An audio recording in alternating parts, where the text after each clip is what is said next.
आगे शेखर एक जीवनी भाग 1 पुरुष और परिस्थिति।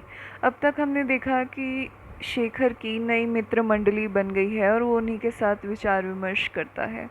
अब आगे। और शेखर की बुद्धि बहुत जल्दी इस दूसरी समस्या के सामने आ खड़ी हुई, यानी नारी की। दशहरे के 5-7 दिन की छुट्टियों में शेखर घर आ गया था। वहाँ से लौट रहा था। मद्रासियों की भीड़ से खचाखच भरे हुए रेल के डिब्बों के 4-5 द्रविड़ माताओं के कोलाहल में गूंजते हुए वातावरण में शेखर का मस्तिष्क अपनी यात्री पाठशाला, अपने शिशु और वयस्क विद्यार्थियों और उनकी पाठ्य पुस्तकों, अब 25 विद्यार्थी थे जिनमें से कुछ वयस्क लोग पहले से साक्षर थे, के प्रश्न में लीन था। छोटी लाइन की वह गाड़ी इतना सब भार खींचती, झिकझिक करती हुई चल रही थी। उसकी गति की लय से शेखर के विचारों को सहारा मिलता था और वह आसपास छाए कोलाहल से ऊपर उठ सकता था। जब ट्रेन खड़ी होती थी तब वह थोड़ी देर के लिए सोचना स्थगित करके चढ़ने उतरने वाली भीड़ की ओर देख लेता। एक बड़े स्टेशन पर गाड़ी रुकी तो शेखर ने देखा कि दरवाजे और खिड़कियों से भीतर घुसते हुए पुरुषों की भीड़ के पीछे एक महिला खड़ी है और बेबस आंखों से भीड़ की ओर देख रही है। उसने दोनों हाथों में 2 बैग हैं, पीछे कूली ट्रंक और बिस्तर लिए खड़ा है। स्त्री कभी साहस करके आगे बढ़ने को होती है, फिर रुक जाती, कभी दूसरे डिब्बे की ओर देख लेती जिसमें और भी भीड़ है, और यह समय गाड़ी को हो चला। गार्ड ने एक सीटी भी दे दी है। शेखर उठा, खिड़की पर खड़ा होकर उसने कहा, लाइए मुझे दीजिए सामान। बैग उसने अंदर खींच लिया, कुली से सामान पकड़कर नीचे रख दिया और गाड़ी के चलने तक दरवाजे पर पहुंचकर उसे खोल और भीड़ को धक्का देकर बोला, चलिए आइए। धन्यवाद की बात से घबराकर शेखर ने अपनी सीट इंगित करते हुए कहा, वहाँ बैठ जाइए। नहीं, आप इतनी तकलीफ उठाकर मुझे गाड़ी में बिठा दिया, इतना ही पर्याप्त है। अब आपकी जगह ले लेना नीचता होगी। मैं बहुत अच्छी तरह से हूँ, कहकर शेखर खिड़की के पास पड़े हुए ट्रंक और बिस्तर पर बैठकर बाहर देखने लगा, ताकि उसे दूसरी तरफ ध्यान किए पाकर महिला अपने आप बैठ जाएगी। उसका अनुमान ठीक निकला, वह बैठ गई। शेखर ने लौटकर उधर देखा, तब वह धन्यवाद देने को हुई, पर शेखर ने फौरन मुंह फिरा लिया, मानो इधर देखना ही नहीं था, और चुप हो गई थी। थोड़ी देर में एक पुस्तक निकाल ली और पढ़ने लगी। शेखर भी अपनी पाठशाला में पहुंच गया, लेकिन फौरन ही वह चौंका। कुछ दूर पर खड़ा हुआ एक अधगोरा, जिसे शेखर ने अपने पास की सीट पर इसलिए बैठने नहीं दिया था कि वह 2-3 आदमियों को धक्का देकर भीतर घुसा था, और उसने एक को उसने गाली भी दी थी। अब उस महिला को वहां बैठा देखकर बड़बड़ा रहा था। वह शेखर के अपनी सीट छोड़ देने पर अपनी गंदी गोराशाही भाषा में टीका कर रहा था। शेखर ने देखा कि टीका सुनकर उस महिला का चेहरा तमतमा उठा, लेकिन वह किताब के पीछे छिपकर अनसुनी कर देना चाहती है। शेखर ने भी गोराशाही, यद्यपि बहुत हल्के रंग की, भाषा का आसरा लेकर उठते उठते कहा, शट अप यू कैड। वह आग में ईंधन हुआ। अधगोरा और भी बकने लगा। शेखर ने आगे बढ़कर कहा, तो तुम्हें चुप कराना पड़ेगा, और एक जोर का घूंसा जबड़े की बाईं ओर मारा। उसने भी शेखर पर वार किया, लेकिन उसे छाती पर लेकर शेखर ने दूसरा घूंसा उसकी ठोड़ी में मारा, जिससे उसका मुंह गाड़ी की छत का ध्यान करने लगा। सीट के पीठ से टकराई और वह धम से गिर गया। थोड़ी देर उठा नहीं। गाड़ी की चाल धीमी हो गई थी। स्टेशन पर हो हल्ला सुनकर पुलिस आई, लेकिन स्टेशन पर जो पंजाबी सब इंस्पेक्टर था वह शेखर को जानता था। उसने कहानी सुनाकर कहा, अच्छा किया आपने, 2 और लगानी चाहिए थी बदमाश को, और गोरे को डब्बे से उतार कर ट्रेन को जाने दिया। बात यहाँ समाप्त हो जानी चाहिए थी, लेकिन समस्या यहीं से आरंभ हुई। शेखर को बैठने की जगह मिल गई थी। उस महिला से उतना परिचय भी हो गया था कि उसने अपना नाम बताया और यह भी बताया कि वह अमुक स्कूल में अध्यापिका है, और शेखर ने कहा था कि वह वहीं पास ही रहता है। इसके बाद दोनों चुप हो गए और वह अध्यापिका फिर पढ़ने में लग गई थी। शेखर ने चाहा था कि फिर अपने विचारों में लीन हो जाए, लेकिन अब वह देख रहा था कि लोग विचित्र सी सहमी हुई दृष्टि से उसकी ओर देखते हैं, कि कई भाषाओं में धीमे स्वर से उसकी आलोचना हो रही। कहीं ये कह रहा कि यह पंजाबी है। मद्रासी वेश में होने के कारण शेखर का पंजाबीपन तब तक दिखा नहीं था, और इस सब देखने और आलोचनाओं में किसी को भी यह नहीं पता लगा कि शेखर ने साधारण औचित्य निभाया है। जो उस महिला को बिठा दिया है और उस गोरे की बकवास को बंद करा दिया है। कुछ की दृष्टि में वह एक धूर्त है जो एक छोटी सी बात के सहारे उस महिला से संबंध जोड़ना चाहता है। कुछ के लिए वह एक मूर्ख नौजवान है जो आजकल की पीढ़ी लिखी चरित्रहीन औरतों के चंगुल में फंस कर रहेगा। कुछ के लिए शेखर और वह स्त्री दोनों ही नीच हैं और अपने कपटपूर्ण व्यवहार से कोई जघन्य अपराध छिपाना चाहते हैं। यह सब उनकी बातों में नहीं है, लेकिन उनके इशारे आँखों के भी और शब्दों के भी ऐसा ही कह रहे। शेखर के सुनने के लिए नहीं कह रहे, उससे चोरी ही कर रहे, लेकिन शेखर को वह और भी तीखा लग रहा। शेखर मुड़कर सिर खिड़की से बाहर निकाल लेता। बादलों से ओझल पहाड़ी हवा उसके तपे हुए कानों के पास से सनसनाती हुई निकलती तो वह सोचने लगता कि क्या बात है, इस तरह का नैतिक अविश्वास उसने अब तक जाना ही नहीं। पाप उसने बहुत जगह देखा है, किया भी है, लेकिन पाप ही मानव की हर एक प्रेरणा का मूल है। ऐसी भयानक संदेह, ऐसा असनिग्ध अविश्वास वह अपने हृदय में नहीं जमा सकता। समझ में नहीं आता कि ऐसा करके कोई जी कैसे सकता है। जिसके हृदय की नाड़ियों में कीड़े कुलबुला रहे हों, वह शांत कैसे रह सकता है। पुरुष और स्त्री का संबंध इस घातक अविश्वास के रूप में शेखर के सामने पहली बार आया। आज उसने देखा कि संसार के कष्ट के प्रश्न से भी बड़ा यह संसार के अविश्वास का प्रश्न है। यह बड़ी भारी समस्या जो मानव मात्र ने उस व्यक्ति में केंद्रित कर दी है जिसे शेखर ने अब तक सिर्फ सहारे के रूप में जाना है, नारी में। और इस विचार से ही उसका दम ऐसा घुटने लगा कि जैसे उसने नासापुटों में, फेफड़ों में कीड़े घुसे जा रहे हों। शेखर की समिति के सामने उसके उद्देश्य धीरे धीरे कुछ अधिक स्पष्ट होने लगे। नौजवानों में जितना गंभीर असंतोष और परिवर्तनशीलता जगाने की ज़रूरत है, उतना ही स्त्रियों में भी जगाने की ज़रूरत है। इस पुरुष प्रधान सभ्यता का अपनी संपूर्णता में संतोष तोड़ देना होगा, उसका यह औचित्य का दावा झूठा कर दिखाना होगा, तभी हमें आगे बढ़ने का मार्ग मिलेगा। यह नारी मात्र में अविश्वास, नारीत्व को पापात्मा मानने का संगठित षड्यंत्र नष्ट करना होगा। पौरुष के मद में पागल हमारे दार्शनिक और समीक्षक कहते हैं कि स्त्री को पापमयी दुर्भी प्रेरणा समझना रोमांटिक युग की देन है, जबकि पुरानी रूढ़ियों में हमारा विश्वास टूटने लगता है। पुराना धर्म, पुराना ज्ञान, पुरानी दैवी विधान हमें अपने नए विधान के कारण अपर्याप्त और झूठा लगने लगता है। जब हमें पहले पहल मालूम होता है कि इस अब तक सुव्यवस्थित जान पड़ने वाले विश्व के कुछ अव्यवस्थित बेठीक भी है, तब हम उसे पाप कहने लगते हैं। लेकिन जब वह हमें मधुर भी लगता है, आकर्षित भी करता है, तब हम रोमांटिक बनाकर आकर्षण का अनौचित्य छिपाते हैं। हम कहते हैं सौंदर्य में आकर्षण है, वह हमें बांध लेता है। उसमें पड़कर हम नियति के गुलाम हो जाते हैं और वह हमें गड्ढे में ढकेल देता है। और सौंदर्य का सर्वोत्तम, सर्वश्रेष्ठ, सर्वशक्तिमान प्रतीक नारी नहीं तो क्या है। इसलिए नारी मूल पाप भावना और महामाया पतन है, और इस प्रकार हम अपने में संतुष्ट रहते हैं और संगठित अविश्वास की दीवार खड़ी करते हैं। वह दीवार हमें तोड़नी होगी। शेखर बोलता है, सदाशिव कभी कभी दाद देता है, नहीं तो चुप रहता है। सदाशिव जिसका कद सबसे छोटा है, लेकिन उसके विचार और जुबान उतने ही बड़े हैं। उसके चुप में शेखर अपना सहयोगी पहचान लेता है। देवदास हंस देता है, पर जो काम सुपुर्द होता है लगन से करता है। देवदास थोड़ा बहुत हंसी मजाक करता है। केवल राघवन का उत्साह कुछ घट रहा है। समिति के उद्देश्य ज्यों ज्यों साफ होते जाते, उसके मेंबर भी बढ़ते जाते, क्योंकि उन्हें कोई सुस्पष्ट सिद्धांत चाहिए जिसके अग्नियान में वे अपनी अपनी डोंगियां बांध दें और समाज के समुद्र के पार घसीटते चले। लेकिन उससे काम कुछ अधिक अच्छा होना लगा है, ऐसा नहीं जान पड़ता, बल्कि विरोधियों को अब विरोध के लिए कई बात मिलना अधिक आसान हो गया है।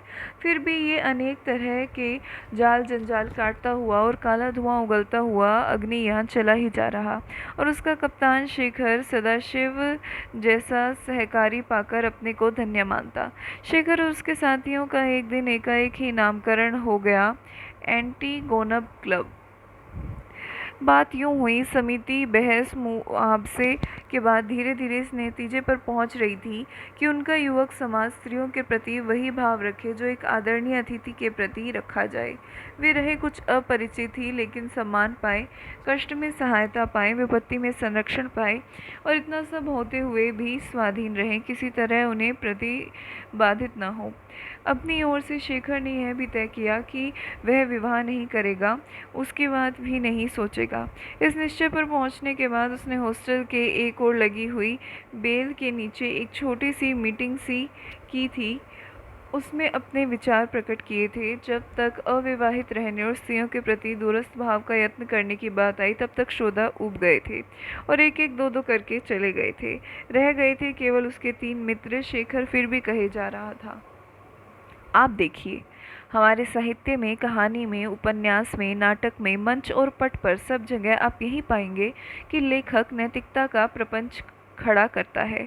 नरक की यातनाएं भोगती हुई लड़कियां लंबी लंबी, सुनने में खूब बढ़िया स्पीचें देकर बताती हैं कि वे पतिव्रत के लिए मर रही हैं। क्यों? पतिव्रत ही उनकी सबसे बड़ी संपत्ति है, सबसे बड़ा धर्म है, जिसके लिए सैकड़ों मर गई, सैकड़ों सती हो गई या जोहर करके भस्म हो गई, सैकड़ों हाथियों के पैरों तले रोंदी गई, पुरुष दर्शकों के लिए पुरुषों द्वारा तैयार की गई मरीचिका। अपनी बड़ाई और अपनी महत्ता के दर्प में मदमस्त बेवकूफ़ पुरुष सांड देखता है, सुनता है, पढ़ता है और झूम उठता है। क्यों? कहानी या नाटक की नायिका का यह पतिव्रता क्या है? यह एक गुलामी है, चाहे सहर्ष स्वयं स्वीकार की हुई गुलामी, जिसके द्वारा वह अपने को पति के यानी दर्शक के, पुरुष जाति के और इस प्रकार अंततः दर्शक के अधीन करती है, क्योंकि अपने पुरुषत्व के कारण दर्शक ही प्रतिनिधि रूप में वह पति है और नायिका की दारुण यातनाओं का वह विभत्स दिग्दर्शन सब उसी के लिए है, उसके व्यक्तिगत अहंकार की पुष्टि करता है। यही पतन है और यही सबसे बड़ा पाप है। यह एक मौलिक अपराध को बनाए रखने और उमर करने के लिए एक विराट षड्यंत्र, पुरुष के अधिकार को बनाए रखने के लिए। सदाशिव ने बीच में ही लेकिन बिना विरोध के कहा, पर स्त्री इसे स्वीकार तो कर लेती है। हम ठोकरें मारकर स्वीकृति लेते हैं, तभी स्त्रियों के लिए बनाए हुए साहित्य में वे शक्ति नहीं आती। वे लिखती हैं तो पुरुष के आदर्श में अपने को बांधकर, तभी उनका लिखा हुआ झूठ और बेजान होता है, सुंदर चाहे हो कागज़ के बने हुए फूल की तरह। लेकिन कहकर सदाशिव मानो कुछ सोचने लगा। देवदास ने कहा, भाई, तुम्हारी बात तो जीना मुश्किल कर देगी। हर वक्त हर बात में हम आदर्श खोजने बैठेंगे तो काम कैसे चलेगा? और कहीं कभी कोई स्त्री तुमसे कुछ बात पूछ बैठे तो तुम जवाब भी नहीं दे पाओगे, यही सोचते रह जाओगे कहीं जवाब में पुरुष का दर्प तो नहीं आ गया। मैं कहता हूँ तुम 5 मिनट में उल्लू बन जाओगे, राह चलना मुश्किल हो जाएगा। शेखर बेल को हाथ में पकड़े बैठा था। देवदास की बात सुनकर थोड़ा सा मुस्कुराया, फिर गंभीर होकर बोला, तो उल्लू बनने से डरना क्यों?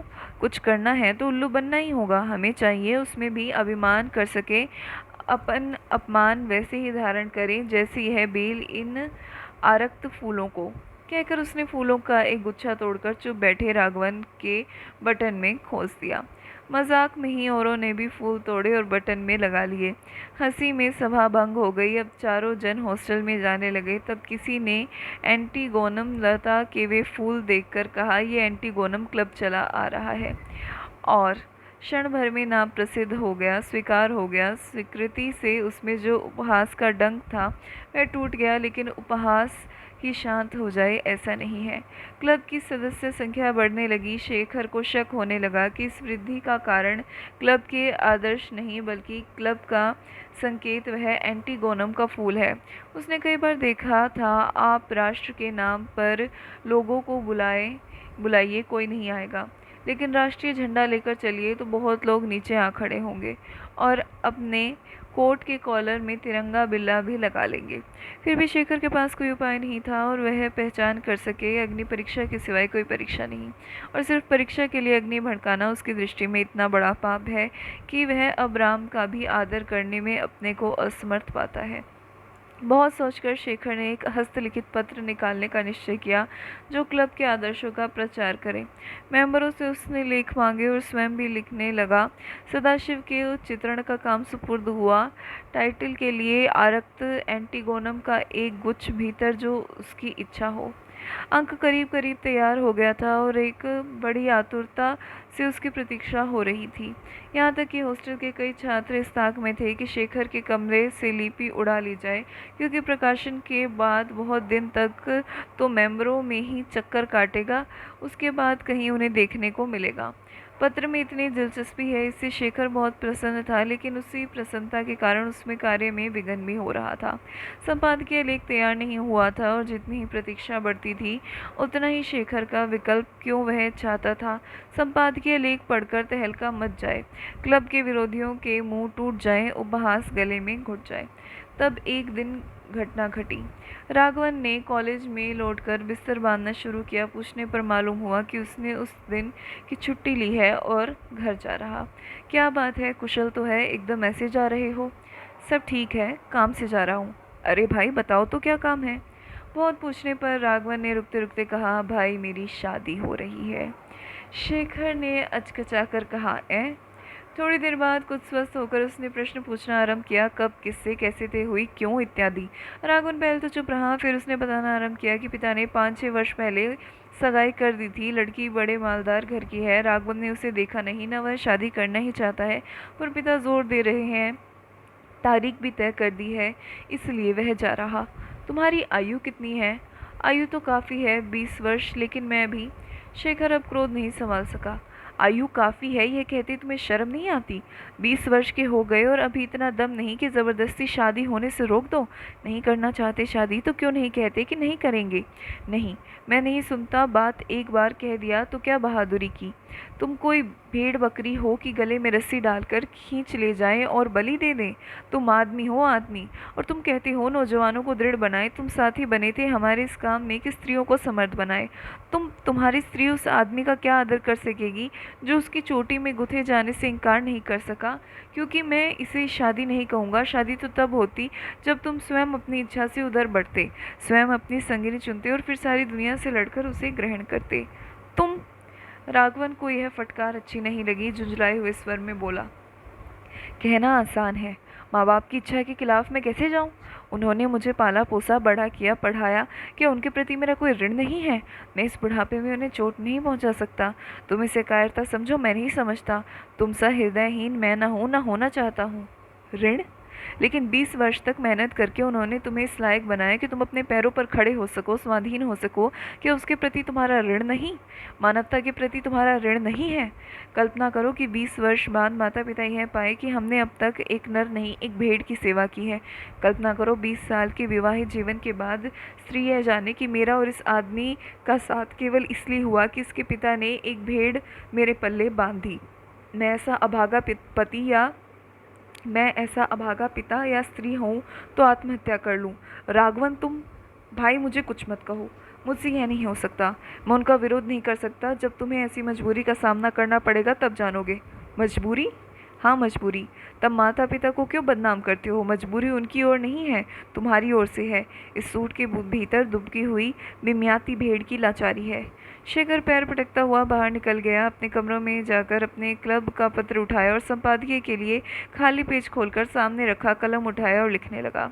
तब तक सब लेख लिखकर संशोधन के बाद सुंदर अक्षरों में निकल किए जा रहे थे, लेकिन इस समय शेखर के भीतर मानो एक भट्टी धधक रही थी, जिससे उसके विचार शीशे की तरह उबल रहे और ठीक ढीले ढलाए बाहर आ रहे। उसमें ज़रा भी संशोधन संवर्धन करने की जरूरत नहीं, गुंजाइश नहीं।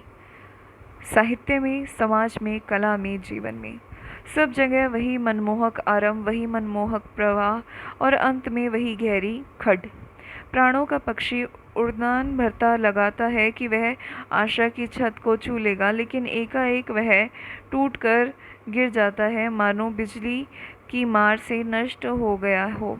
हम लोग खूब बढ़िया इमारत बनाते हैं, एक एक पत्थर जोड़कर मंदिर सजाते हैं, लेकिन अंत में जब प्लस्तर होने लगता है तब सारा घटा टोप पैरों की धूल हो जाता, मिट्टी में मिल जाता है। क्यों? यह इसलिए है कि हमारे आदर्श डर की भीत पर कायम है। हमारे विशाल भवनों की नींव खोखली है और जैसे कि शास्त्र भी कहते हैं, हमारे देवताओं के पैर भूमि पर नहीं टिकते। समाज की सड़ती हड्डियों को भड़कीले लाल रेशम में लपेटकर हम क्या कहते? देखो, हमारा युवक समुदाय। शेखर ने अभी लिखना समाप्त नहीं किया था कि अंधेरा हो गया। वह बत्ती जलाने के लिए उठा कि उसे मालूम हुआ कि उसके माथे और नाक पर पसीने की बड़ी बड़ी बूंदें हैं। वह ज़रा हवा लेने के लिए बाहर उठकर बरामदे में टहलने लगा। और भी कुछ एक लड़के घर जा रहे। मालूम हुआ कि उन दिनों शादी के लिए साइत अच्छी है। इसके बाद कई महीनों तक ब्याह नहीं हो सकेंगे। यह भी मालूम हुआ कि किसी लड़के ने अपने भविष्यत पत्नी को देखा नहीं और न किसी को इतनी जल्दी ब्याह कर लेने की इच्छा है। शेखर एक लंबी सांस लेकर लौट आया और फिर लिखने लगा। प्रत्येक भारतीय नौजवान अपनी शादी पर पछताता और प्रत्येक उसके लिए माँ बाप को दोषी ठहराता। मैं तो नहीं चाहता था, लेकिन माँ बाप ने जोर दिया, परिस्थिति ऐसी हो गई इत्यादि। इसका अर्थ यही है कि प्रत्येक भारतीय नौजवान अपने माँ बाप का गुलाम है और चाहते हैं शासक की गुलामी से निकलना, समाज की गुलामी से निकलना, ज्ञान की और प्रकृति की गुलामी से निकलना, स्वयं परमात्मा की गुलामी से निकलने की बात करते हैं। वे जो जीवन के अंधकूप में खचाखच भरे हुए हैं और जो अपने ऊपर कुटुंब रूपी ढक्कन देकर उस अंधकूप को और भी अंधेरा और प्राणघातक बना रहे। कलम में स्याही चूक गई, लेकिन संपादकीय भी समाप्त हो गया था। उसकी आखिरी पंक्ति को सूखती हुई कलम से ही किसी प्रकार घसीटकर शेखर ने कलम रख दी। तब एक क्षण के लिए उसे एकाएक लगा कि वह अकेला है और एक सखा चाहता है। उसने मेज़ पर अपने खुले हुए संपादकीय लेख पर सर टेक दिया और एक बड़ी लंबी सांस ली। फिर वह उठा, कोट की जेब से कुछ पैसे निकालकर जेब में डाले और हॉस्टल की सीढ़ियाँ उतर आया। नीचे कॉमन रूम के बाहर दो तीन लड़कों के बीच सदाशिव खड़ा था। उससे शेखर ने कहा, एंटीगोनम प्रकाशित हो गया है, मेरी मेज़ पर रखा है, ले लो। और इस समाचार से जागे हुए कुतूहल को न देखता हुआ बाहर निकल गया। एंटीगोनम की उस बहुप्रदा बेल से उसने फूलों का एक गुच्छा तोड़ा और फिर समुद्र की ओर चल दिया। शेखर ने देखा कि वह बेवकूफ़ है और सिर्फ हॉस्टल ही नहीं, सारी क्लास और सारा कॉलेज इस बात को जानता है कि वह बेवकूफ़ है। कॉलेज में वह एक क्लास से दूसरी क्लास में जाता तब उसे लगता कि आने जाने वाले सब लोगों की आंख उस पर लगी है और उन सब आंखों में उपहास है। क्या उस एंटीगोनम के फूल के कारण? लेकिन वह तो बहुत से लड़के लगाते हैं, उन पर कोई नहीं हंसता। मानो लोग जानते हैं कि एंटीगोनम फूल चाहे हो किसी के बटन में लगा, वह शेखर के कारण ही है। और सब लोग क्लब की बात भी जानते हैं, उसके पत्र की बात भी जानते हैं। कुछ एक ऊंची क्लासों के लड़के जो दूसरे कॉलेज से आते हैं, वे तक उसकी ओर देखकर मुस्कुरा देते हैं। उनकी मुस्कुराहट में शेखर को दिख जाता है कि वे भी उसकी बेवकूफ़ी जानते हैं। कभी कभी कोई आवाज़ भी कसता है, ब्रह्मचारी जी, वह प्रोफेसर साहब जा रहे। कभी दो चार लड़के साथ चल रहे होते तो एक सुनाकर कहता, यार तुम सब तो भेड़े हो भेड़े, और बाकी भेड़ों की तरह मिमियाने लगते। शेखर दुख और ग्लानि से भरकर सोचता, इन लोगों को मुझसे कब का बैर है? मैं बेवकूफ़ हूँ सही, ये लोग जानते भी हैं सही, लेकिन ये लोग हर समय उसकी याद क्यों दिलाते हैं, जबकि मैं भूलता नहीं हूँ। और वह अपने पीड़ित अभिमान को छिपाने के लिए और भी तनकर चलता। उसके बटन में एंटीगोनम का फूल मानो और भी आरक्त चमक उठता। और तब शेखर देखता कि कॉलेज में पढ़ने वाली लड़कियां भी शायद उसका उपहास कर रही, लेकिन उसमें उसे दुख नहीं, एक जलन होती थी। पुरुष उसे बेवकूफ़ समझकर हंसे, यह बात उसकी समझ में आती, क्योंकि वह उनके अधिकारों का खंडन करता। लेकिन ये लड़कियां, वे अपनी आज़ादी का आदर नहीं करती तो क्या उसकी सद्भावना के प्रति क्षमा भाव भी नहीं रख सकती? कभी वह सोचता, पुरुषों ने ही उन्हें इतना कमीना बना दिया कि उदारता उनमें रही ही नहीं। लेकिन न जाने क्यों उसे लगता कि यह तर्क झूठ है। कमीनापन भले ही पुरुषों ने पैदा किया हो, लेकिन यह उपहास वृत्ति उनके स्वाभाविक है। और यह उससे नहीं होता था कि नारी में, भारत की उस नारी में जिसमें वह भविष्य की आशा देखता है, इस प्रकार की मौलिक कठोरता हो। वह उसे घृणा करे, यह उसे स्वीकार्य था, यह नहीं। लेकिन एक दिन उसके एक सहपाठी ने कहा, भाई सोची तुमने दूर की? शेखर ने क्षीण विस्मय से कहा, क्या? यही सब सुधार उधार की बातें, शादी न करना, औरतों से दूर रहना, वगैरह वगैरह। क्या मतलब? हाँ भाई, है गजब की चाल। आखिर बात क्या है? शेखर कुछ खींचकर बोला, अरे भाई, एक हम हैं कि कोई कभी हमारी तरफ देखता भी नहीं, तरस ही रह जाते हैं। एक तुम हो कि हर वक्त तुम्हारी चर्चा रहती है, कॉलेज भर की लड़कियां तुम्हारी राह देखती हैं और कला की लड़कियां तो तुम पर मरती हैं। शेखर ने कुछ और खींचकर और काफ़ी सा विस्मित होकर कहा, तुम एक ही बेवकूफ़ निकले। अरे उन्हें कैसे मुझ जैसा आदमी में दिलचस्पी होगी? मैं तो उनके पास नहीं फटकता ना मुझे। अजी रहने दो, बहुत बनो मत। क्या लड़कियां उन लोगों को पसंद करती हैं जो उनके पीछे जूते चटकारते फिरती हैं? वे लोगों की तो परवाह नहीं करती। वे जानती हैं कि ये तो बेदाम के गुलाब हैं।